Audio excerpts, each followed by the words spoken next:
One day, Edward was in the shed where he lived with the other engines. They were all bigger than Edward and boasted about it. "The driver won't choose you again," said Gordon. "He wants strong engines like us." But the driver and fireman felt sorry for Edward. "Would you like to come out today?" "Oh, yes, please," said Edward. So they lit his fire, made lots of steam, and Edward puffed away. The other engines were very cross at being left behind.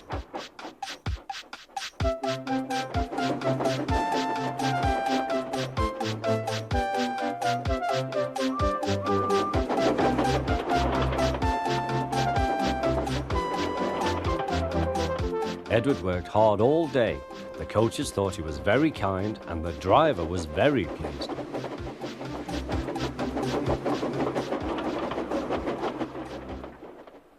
"I'm going out again tomorrow," Edward told the other engines that night.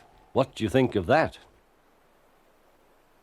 But he didn't hear what they thought, for he was so tired and happy that he fell asleep at once.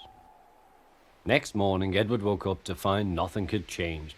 Gordon was still boasting. "You watch me, little Edward, as I rush through with the express. That will be a splendid sight for you. Goodbye, little Edward. Look out for me this afternoon."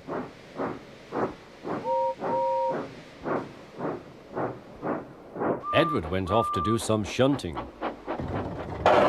Edward liked shunting. It was fun playing with trucks. He would come up quietly and give them a push. Then he would stop and the silly trucks would go bump into each other. "Oh!" they cried. "Whatever is happening?"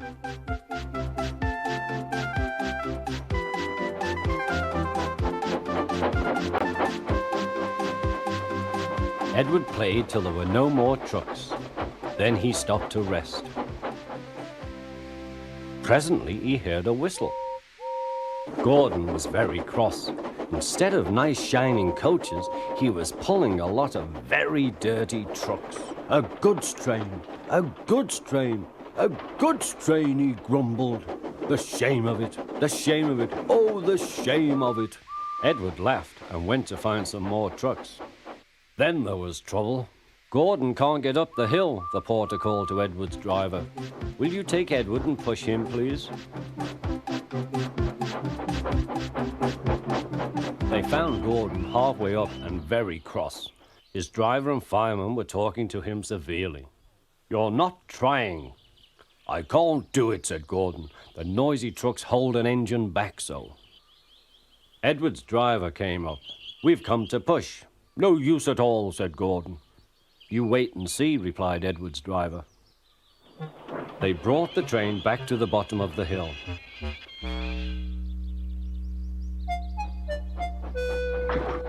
"I'm ready," said Edward. "No good," grumbled Gordon. They pulled and pushed as hard as they could.